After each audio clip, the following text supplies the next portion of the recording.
मैंने कहा कि अब हम वर्ण किसे कहेंगे, तो स्वर।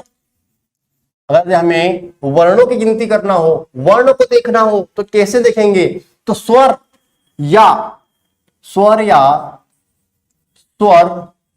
रहित व्यंजन वर्ण कहलाता है, वर्ण कहलाता है। क्या कहा मैंने दोस्तों कि स्वर या स्वर रहित व्यंजन वर्ण कहलाता है। पिछली साइड में देखना मैंने क्या कहा था, मैंने यहां पर लिखा है तो समझना, मैंने यहां पर लिखा है कि या तो स्वर या स्वर रहित व्यंजन, रहित बोला है यानी बिना स्वर का व्यंजन। मैंने पिछले में कहा था, समझना, पिछले मैंने कहा था अक्षर में दोस्तों मैंने कहा था, समझो यहां पे कि स्वर या स्वर सहित, मैंने यहां पे क्या बोला था, स्वर सहित। अब मैं क्या बोल रहा हूं वर्ण के अंदर, यहां पे दोस्तों आगे समझना, यहां पे वर्ण मैंने क्या बोला कि रहित, क्या बोला मैंने कि स्वर रहित, यानी कि स्वर या स्वर रहित व्यंजन को हम कहेंगे वर्ण, यानी कि यहां पर बिना स्वर का व्यंजन को हम काउंट करेंगे। सीधी सीधी बात है। अब समझना, जैसे जैसे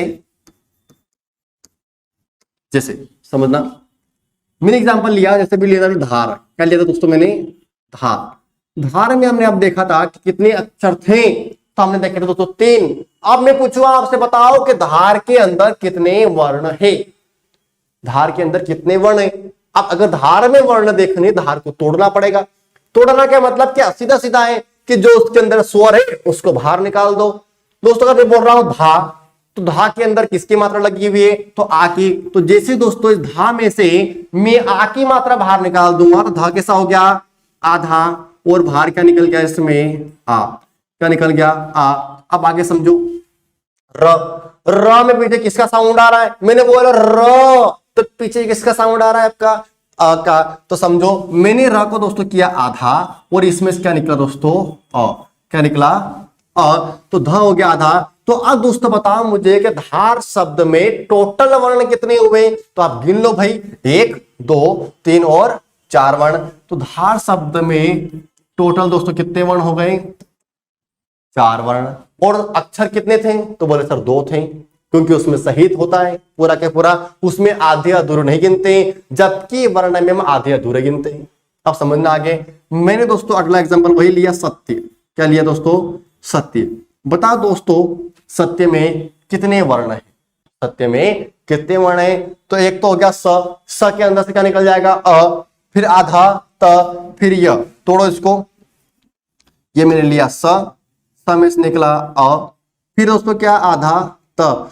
दोस्तों त में से कुछ निकलेगा क्या, निकलेगा, बोले कि नहीं। क्यों निकलेगा, क्योंकि दोस्तों त ऑलरेडी क्या है, फिर आधा, और आधे में से कुछ नहीं निकलेगा फिर तो क्या है, आधा ये। फिर दोस्तों क्या, य।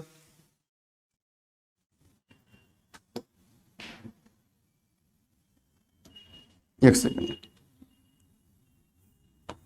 क्या यहां पर समझना, ये निकला यहां पर स में से निकला आ, फिर आधा, त, फिर या में से निकला दोस्तों क्या आपका अ, क्या निकला आ।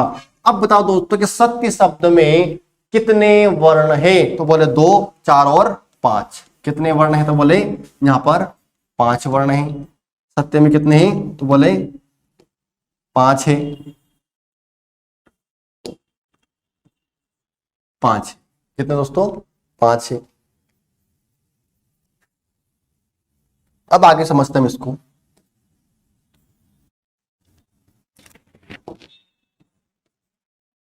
अब आगे हम समझते हैं।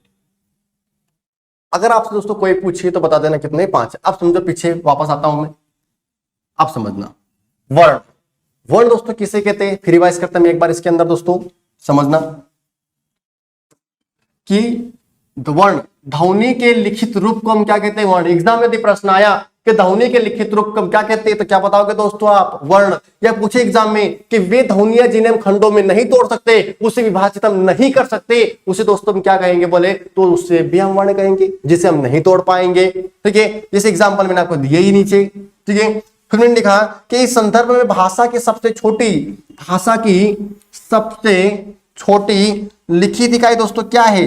तो भाषा की सबसे छोटी लिखित इकाई क्या कहलाएगी? आपकी वर्ण। क्योंकि अभी जस्ट मैंने कहा था कि भाषा की सबसे छोटी मौखिक इकाई क्या है? तो भाषा की सबसे छोटी मौखिक इकाई होती है क्या? ध्वनि। क्योंकि जो मुख से बोल दिया वो आपकी क्या? अक्षर यानी ध्वनि। वो जिससे हमने लिख दिया वो आपका क्या दोस्तों? तो बोले सर वो वर्ण है। क्या है वो? वर्ण है। अब आगे दोस्तों हम समझते हैं। अब समझो आगे, अब आगे समझना। अब दोस्तों आगे समझते हैं क्या? शब्द। अब हमारे सामने एक आता है अगला शब्द। अब दोस्तों शब्द यानी कि वर्ड। अब दोस्तों शब्द क्या होता है? शब्द क्या होता है? शब्द किससे कहते हैं? अभी हमने समझा ध्वनि या अक्षर। अक्षर के बाद हमने देखा वर्ण। अब देखते हैं दोस्तों हम क्या इसके अंदर शब्द। दोस्तों मैं कहूं कि वर्णों के सार्थक मेल से क्या है दोस्तों? कि वर्णों के सार्थक मेल से जो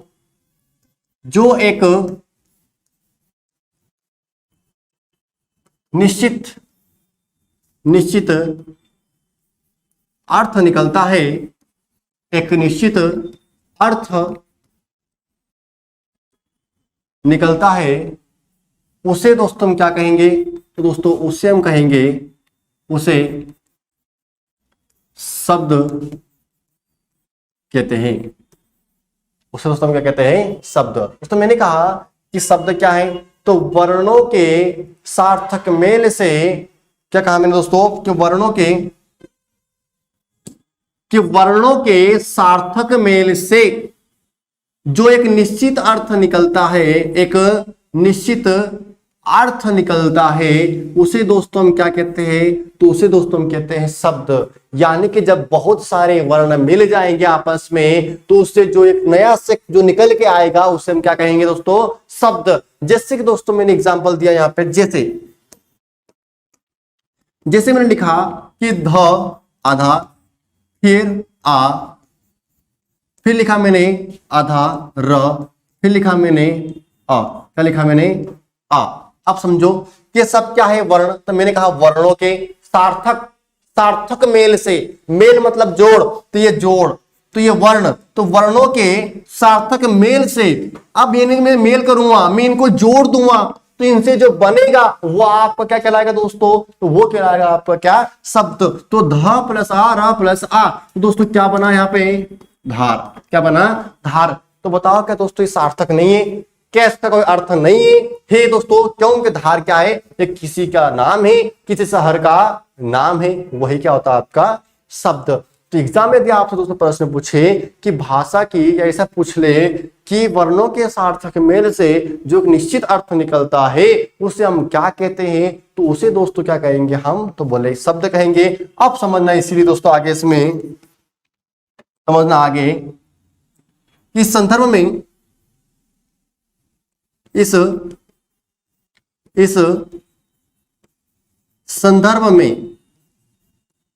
इस संदर्भ में भाषा की सबसे छोटी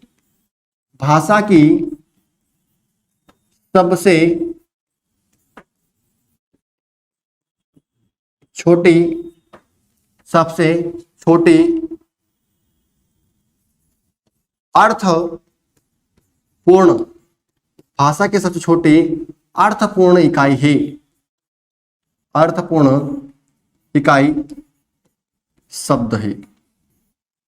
अर्थपूर्ण इकाई शब्द है। समझना दोस्तों, क्या कहा मैंने?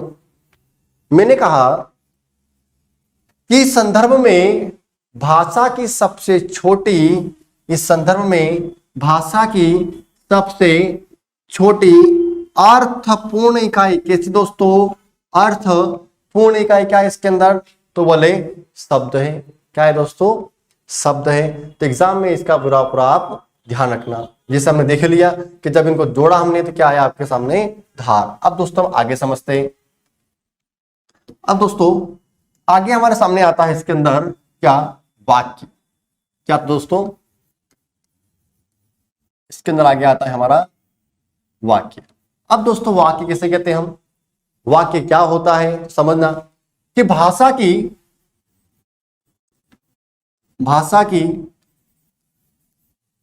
सार्थक भाषा की सार्थक या पूर्णतः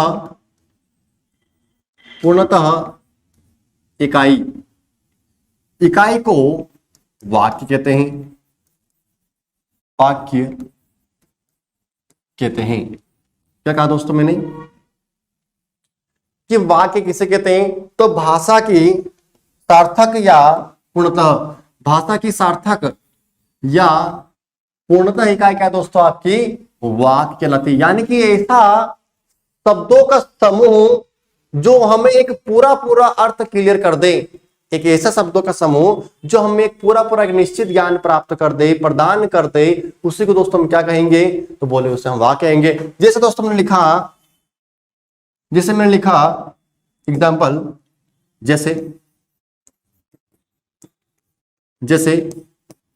उसका पटवारी में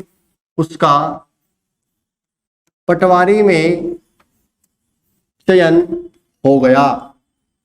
उसका पटवारी में चयन हो गया।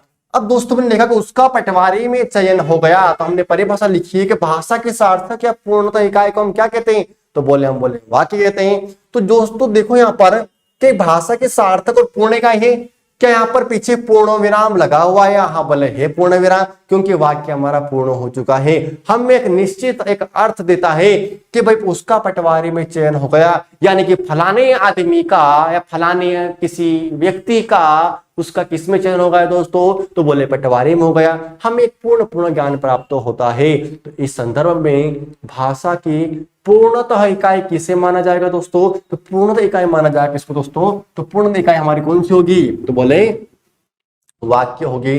अब दोस्तों सारी स्लाइड समझना एक साथ में। मैंने कहा सबसे पहला पॉइंट उसके अंदर कि हमने देखा भाषा यानी कि हमारी हिंदी भाषा, उसके बाद हमने देखा उसके अंदर अक्षर, वर्ण, शब्द और वाक्य।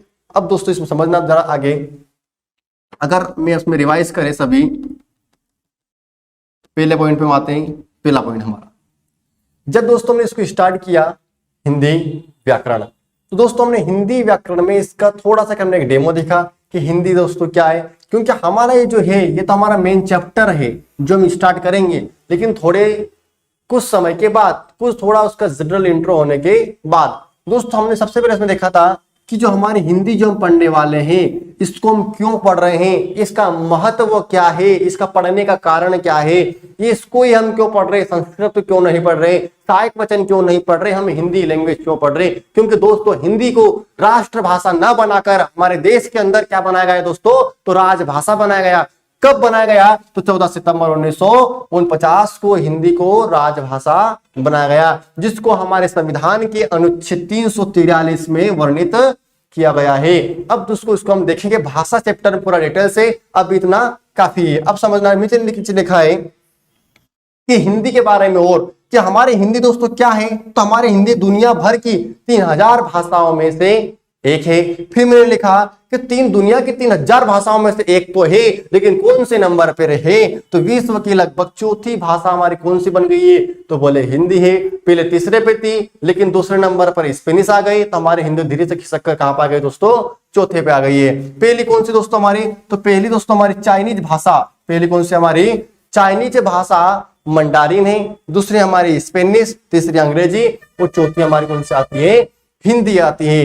अब दोस्तों हम आगे अगर बात करें इसमें, अगर आगे हम बात करें तो क्या देखा हमने कि व्याकरण कि हिंदी भाषा में हमें पढ़ना क्या है, क्योंकि एक तो होती भाषा, एक होता है उसका व्याकरण। तो हमें पढ़ना क्या है दोस्तों, तो हमें पढ़ना है क्या, व्याकरण, क्योंकि भाषा सबको आती है। हिंदी किसी को सिखाने की आवश्यकता नहीं है, सिखाने की आवश्यकता क्या है, व्याकरण। क्योंकि दोस्तों हमारे हिंदी में क्या पूछा जाता है, तो हमारे हिंदी में दोस्तों पूछा जाता है क्या, बोले व्याकरण। प्रश्न कैसे बनते, तो बोले व्याकरण से बनते, इसलिए हमें पढ़ना भी क्या है, व्याकरण। दोस्तों व्याकरण को यहाँ पर हमने स्टार्ट किया, तो व्याकरण में दोस्तों हमने सबसे पहले क्या देखा यहाँ पर कि व्याकरण दोस्तों बना किससे होता है, तो ये बना होता है वी प्लस आकरण से।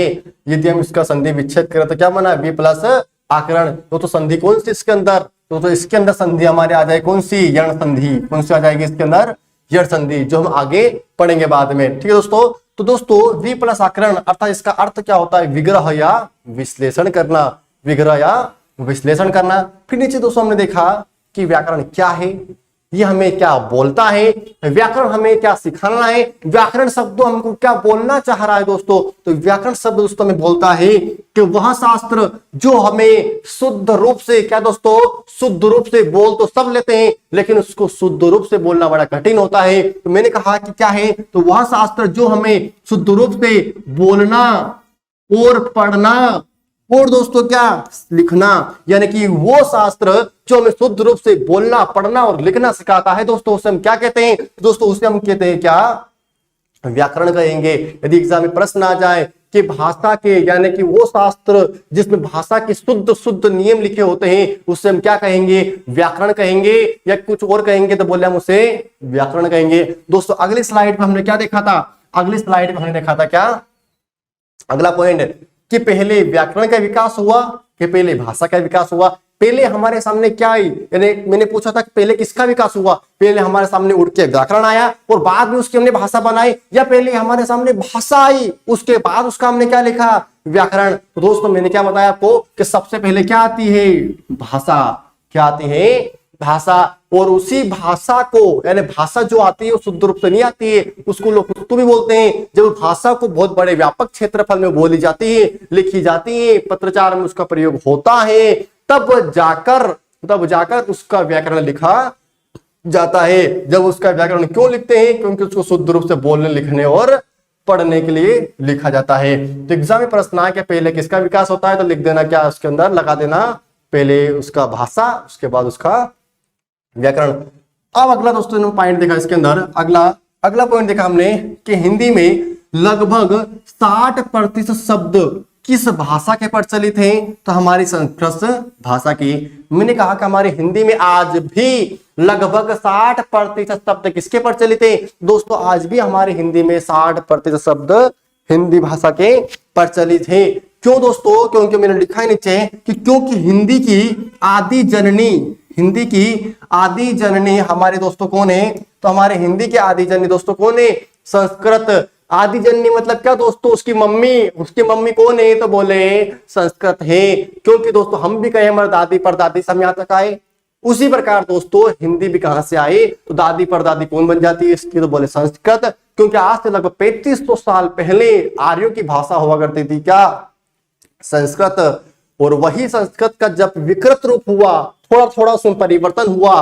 कैसे दोस्तों, कि हमारी संस्कृत से बनी पाली भाषा, संस्कृत से पाली भाषा कैसे बन गई, तो पाली भाषा बनने में लगभग दोस्तों 500 साल लगे। कितना, लगभग 500 साल के बाद हमारी संस्कृत धीरे धीरे क्या बनी, पाली। सर धीरे धीरे संस्कृत से पाली बन गई, यानी उसका विकृत रूप हो गया। कैसे सर, जैसे हमारे गांव में होता है, गांव में क्या होता है, जैसे किसी का नाम होता है गणेश, तो हम उसको बोलते हैं गणेशिया। किसी का नाम होता है राम, तो उसको हम बोलते हैं रामला। क्यों दोस्तों, क्योंकि दोस्तों यही तो है विकृत रूप। गणेश से बना गणेशिया, राम से बना रामला, इसी को बोलते भाषा का विकृत रूप। उसी प्रकार दोस्तों संस्कृत से बनी पाली, पाली से बनी फिर प्राकृत भाषा, प्राकृत से बनी अपभ्रंश, और अपभ्रंश के बाद कुछ समय के लिए 100 सालों के लिए बनी अवहट, फिर बनी हिंदी। उसको हम देखेंगे बिल्कुल डिटेल में हमारे भाषा चैप्टर के अंदर। अब इतना काफी है, इसलिए एग्जाम में आए कि हिंदी की आदि जननी कौन है, तो दोस्तों उर्दू मत लगा देना, लगाओगे क्या उसके अंदर, बोले संस्कृत। क्या है दोस्तों, संस्कृत। फिर मैंने कहा दोस्तों कि हिंदी के लगभग 60% शब्द प्रचलित है, और हमारी हिंदी की आदि जननी संस्कृत भी है। तो संस्कृत के ऐसे कौन से शब्द जो हमारी हिंदी में प्रचलित है, 2-3 शब्द लिखे मैंने, समझो। जैसे कि षटकोण, कौन सी भाषा का शब्द है आपका भाई, बोले सर संस्कृत का है। पृथ्वी कौन सी भाषा का शब्द है? संस्कृत भाषा का है। एजीडिस प्रयोग है। कृष्णा किसका दोस्तों? ये भी किसका? संस्कृत का। हम प्रयोग करते हैं आज भी। मेरा दोस्त का नाम है कृष्णा, ठीक है। पृथ्वी हम बोलते ही हैं, जमीन भी बोलते हैं बहुत सारे लोग। तो पृथ्वी शब्द कैसा आपका दोस्तों? बोले संस्कृत का है। यही तो आपका संस्कृत। आगे और देखते दोस्तों स्लाइड में हमारा अगला हमने क्या पढ़ा इसके अंदर, ठीक है दोस्तों। अगला हमने पढ़ा व्याकरण के मुख्यतः 3 भाग। दोस्तों व्याकरण के मुख्यतः कितने भाग है? तो व्याकरण के दोस्तों मुख्यतः 3 भाग। कितने भाग दोस्तों? 3 भाग। पहला भाग कौन सा दोस्तों इसके अंदर? तो पहला भाग पॉइंट नंबर 1 पे लिखा मैंने वर्ण। कौन सा दोस्तों? पहला पॉइंट है वर्ण। दूसरा दोस्तों कौन सा इसके अंदर? शब्द। तीसरा कौन सा है? वाक्य। और इन तीनों पे हम क्या करेंगे? विचार। इसलिए दोस्तों क्या बोलते हैं हम कि वर्ण विचार, शब्द विचार और वाक्य विचार। इन विचारों को जब हम अच्छे से विचार कर लेंगे तो इन विचारों के बाद हम किसका निर्माण कर देंगे? तो बोले सर आप व्याकरण का निर्माण कर दोगे। मैं नहीं करूंगा तो व्याकरण आचार्य करेंगे निर्माण। उन्होंने निर्माण किया हमारा। जैसे कि हम बात करें पंडित कामता प्रसाद, केशरीलाल वाजपेयी, कई ऐसे हिंदी विद्वान हुए कि जिन्होंने हमारे हिंदी का व्याकरण लिखा, वो शुद्ध रूप से प्रकट किया। क्योंकि हमारे उत्तर भारत को हिंदी सिखाने वाला व्यक्ति हमारा पंडित कामता प्रसाद गुरु है दोस्तों। समझना आगे कि दोस्तों ये वर्ण हो गया, शब्द हो गया, वाक्य। दोस्तों सबसे पहले मैंने आपको क्या समझाया कि वर्ण के पहले एक चीज और होती है, अक्षर। अक्षर मतलब क्या? ध्वनि। तो पहले हम इसको समझा, फिर हमने वर्ण को, फिर शब्द को, फिर वाक्य को, ठीक है। और मैंने दोस्तों यहाँ पे लिखा था कि शब्द और वाक्य के बीच में एक चीज और आती है जिसको हम बोलते हैं पद विचार। क्या दोस्तों? पद विचार। जब कोई शब्द स्वतंत्र रूप से होता है तो उसे हम बोलते हैं शब्द। क्या होता है? शब्द। जब उस शब्द को किसी वाक्य के अंदर हम पिरो देते हैं तो जब वो शब्द न कहलाकर क्या बन जाता है आपका दोस्तों? तो बोले सर वो वाक्य, सॉरी वो पद बन जाता है आपका।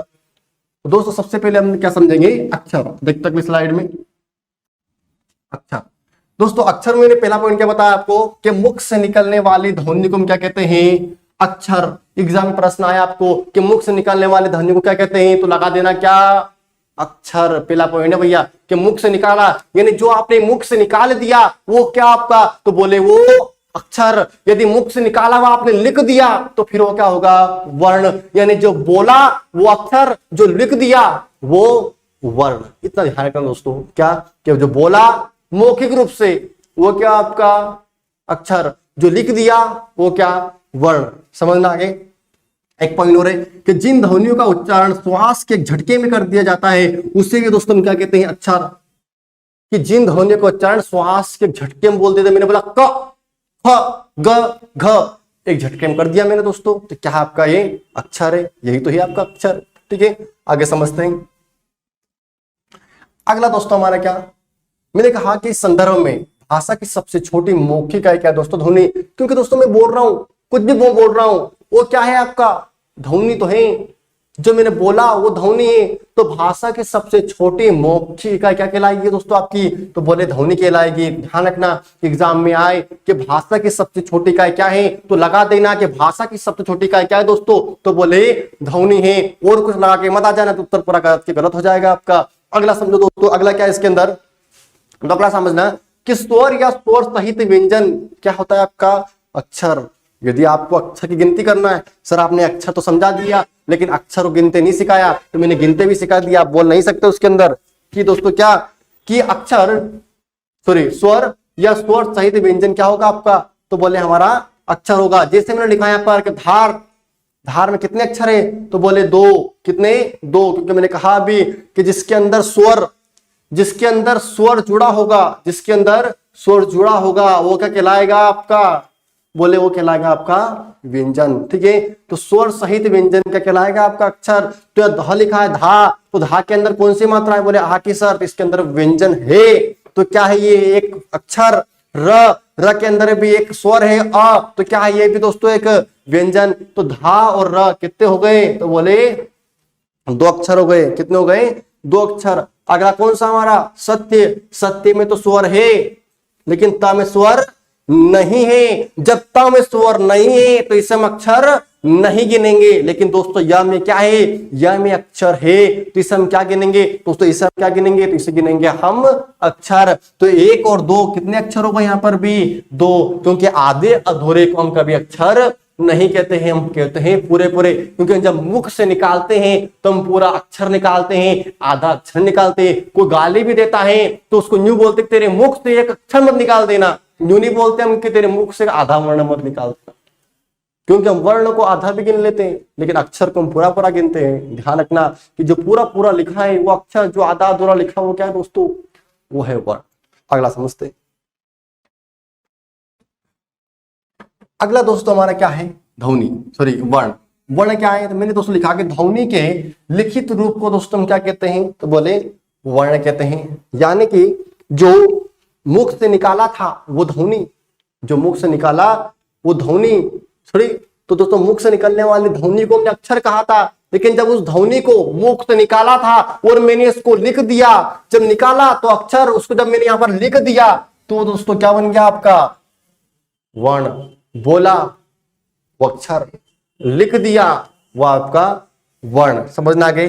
एक और परिभाषा इसकी कि जिन ध्वनियों को खंडों में विभाजित नहीं कर सकते हैं उसे हम क्या बोलते हैं दोस्तों, वर्ण कहते हैं। यानी वर्ण क्या है दोस्तों, जिन्हें हम खंड में और नहीं तोड़ सकते, जो टूट चुका है, जिसको हम गिन चुके हैं उसको और नहीं तोड़ सकते। जो टूट गया सो टूट गया। भाई मैंने कहा ना, मारे वो तोड़ क्या मारोगे, पहले आपने तोड़ के गिन लिया तो उसको आप क्या मारोगे, आप उसको क्या तोड़ोगे, आप उसको खंडों में आप नहीं तोड़ सकते। आप लिखा है मैंने, इस संदर्भ में भाषा की सबसे छोटी इकाई क्या कहलाएगी आपकी, तो वर्ण। भाषा की सबसे छोटी लिखित इकाई दोस्तों कैसी इकाई आपकी, लिखित इकाई क्या कहलाएगी आपकी, तो लिखित इकाई दोस्तों आपकी क्या कहलाएगी, वर्ण कहलाएगी। आगे मैंने लिखा है दोस्तों, समझना कि स्वर या स्वर से रहित व्यंजन क्या कहलाता है, वर्ण।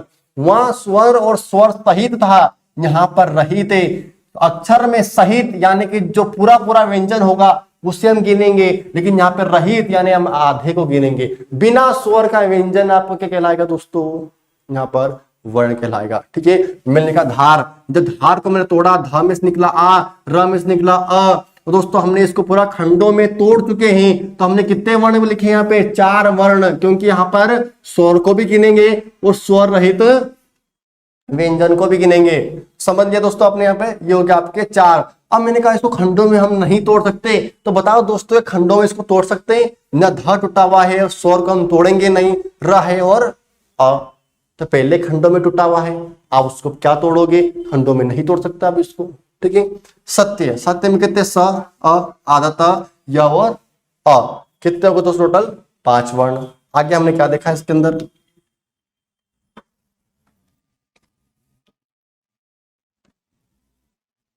आगे दोस्तों में देखा शब्द, क्या देखा इसके अंदर हमने, शब्द।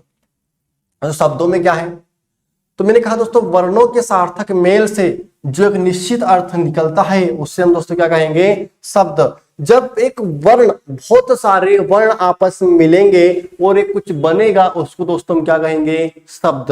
यहाँ पे दोस्तों बहुत सारे वर्ण आपस में मिले, ये ध, बड़ा आ, छोटा र, आधा र और अ, जब भी बहुत सारे वर्ण आपस में मिले, इनका मेल हुआ दोस्तों, क्या हुआ इनका, ये मेल हुआ, तो क्या कहलाया, ये एक शब्द बना जो हमारे सामने क्या आया, धार। क्योंकि दोस्तों धा में मैंने आ को जोड़ा, क्या दोस्तों,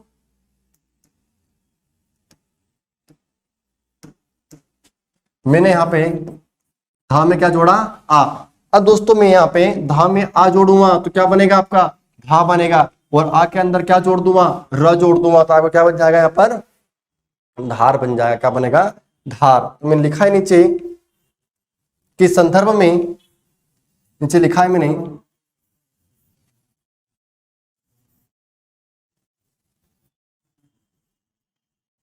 लिखा दोस्तों मैंने कि इस संदर्भ में भाषा की सबसे छोटी अर्थपूर्ण इकाई, अर्थपूर्ण इकाई क्या दोस्तों आपकी, शब्द है। अर्थपूर्ण इकाई क्या है आपकी, अर्थपूर्ण इकाई शब्द है। ठीक है दोस्तों, तो हमने देखा कि एग्जाम में आता है कि भाषा के सबसे छोटी अर्थपूर्ण इकाई कौन सी है, तो बोले शब्द है। आगे देखते हैं, लास्ट दोस्तों हमने पढ़ा कि भाषा के सबसे, या भाषा की सार्थक या पूर्णतः इकाई क्या होती है आपकी, वाक्य कहलाती है। यानी कि जो पूर्ण रूप से आपने पूरा लिख दिया सेंटेंस, वो आपका क्या होगा, वाक्य। लिखा के उसका पटवारी में चयन हो गया दोस्तों, क्या है, एक वाक्य। हमें पूरा पूरा पूर्ण रूप समझाने की कोशिश करता है। अब लास्ट दोस्तों आपसे 4 या 5 प्रश्न मैं पूछूंगा, बताना मुझे। पहला प्रश्न दोस्तों आपसे कि बताओ मुझे भाषा की सबसे भाषा की सबसे छोटी मौखिक मौखिक इकाई है। भाषा की सबसे छोटी मौखिक इकाई क्या है? अगला दोस्तों मुझे बताना, भाषा की सबसे छोटी लिखित इकाई है, क्या है? फिर दोस्तों मुझे बताना अगला पॉइंट, भाषा की सबसे छोटी इकाई क्या है? मैं लिख लेता हूं इसको।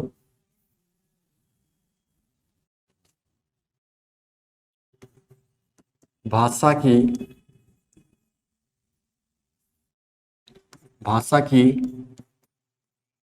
सबसे सबसे छोटी इकाई है। या अगला प्रश्न दोस्तों आपसे, भाषा की सबसे छोटी अर्थपूर्ण इकाई क्या है? या आपका लास्ट में एक और प्रश्न कि भाषा की सार्थक या पूर्णतः इकाई क्या है? कुछ प्रश्न आपसे दोस्तों ने लिए हैं, क्या है? चलो, पहला दोस्तों प्रश्न आपसे कि भाषा की सबसे छोटी मौखिक इकाई क्या है? भाषा की सबसे छोटी मौखिक इकाई दोस्तों क्या है? तो भाषा की सबसे छोटी दोस्तों मौखिक इकाई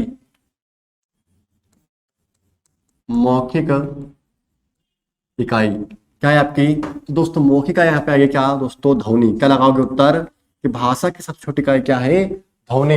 अगर दोस्तों अगला आपसे प्रश्न पूछे कि भाषा की सबसे छोटी लिखित इकाई क्या है दोस्तों, तो भाषा की सबसे छोटी लिखित इकाई दोस्तों क्या बताई मैंने आपको? वर्ण। जो बोल दिया वो आपकी जो अक्षर यानी ध्वनि, फिर जो लिख दिया वो क्या आपका? वर्ण। फिर पूछे कि भाषा की सबसे छोटी इकाई है दोस्तों, नॉर्मली प्रश्न एग्जाम में यदि आता है कि भाषा की सबसे छोटी इकाई है, एक नॉर्मली ना उसने पूछा मौखिक, ना पूछा लिखित, ना पूछा अर्थपूर्ण, ना ही पूछा पूर्णतः, तो क्या लगाओगे आप उत्तर? वर्ण। कि भाषा की सबसे छोटी इकाई है, इतना पूछ ले बस, तो दोस्तों उत्तर क्या लगाओगे आप उसके अंदर भी? वर्ण। क्या लगाओगे? वर्ण। यदि पूछ ले एग्जाम वाला आपसे कि भाषा की सबसे छोटी अर्थपूर्ण इकाई क्या है, तो भाषा की सबसे छोटी अर्थपूर्ण इकाई दोस्तों क्या बताओगे आप? तो बोले शब्द है। बताया मैंने भी कि भाषा की सबसे छोटी अर्थपूर्ण इकाई दोस्तों क्या है? तो बोले वो शब्द है। पूछे आपसे एक भाषा की सबसे छोटी सार्थक या पूर्णतः इकाई क्या है, तो सार्थक या पूर्णतः दोस्तों क्या है? वाक्य। सार्थक या पूर्णतः इकाई क्या है दोस्तों? आपका वाक्य है। क्या आएगा ये? वाक्य है। फिर दोस्तों यहां तक हमने आज उसको देखा, ध्वनि, वर्ण, वर्ण शब्द और वाक्य, ये हमें याद रखना है। वो दोस्तों इसी प्रकार हम आगे कंटिन्यू इसको करेंगे। अब दोस्तों हमारा जो वर्णमाला का चैप्टर है, लगभग इसके दोस्तों लगभग 8 से 10 वीडियो हमारी बनने वाली है, क्योंकि हमारा जो एक वर्णमाला का चैप्टर है बहुत बड़ा और बहुत लेंदी है। क्योंकि दोस्तों ये हमारी एक हिंदी की एक नींव होती है। क्योंकि दोस्तों जब तक हमें इसमें एक वर्णों का ज्ञान नहीं होगा, वर्ण क्या होते हैं, वर्ण विच्छेद कैसा होता है, तो दोस्तों ना तो हम इसके अंदर सही से संधि कर सकते हैं, ना ही सही से इसके अंदर हम हमारे छंद पढ़ सकेंगे। इसलिए दोस्तों हमें वर्णमाला को डिटेल में पढ़ना बहुत जरूरी है। थैंक यू दोस्तों, हम बढ़ते हैं आगे कंटिन्यू।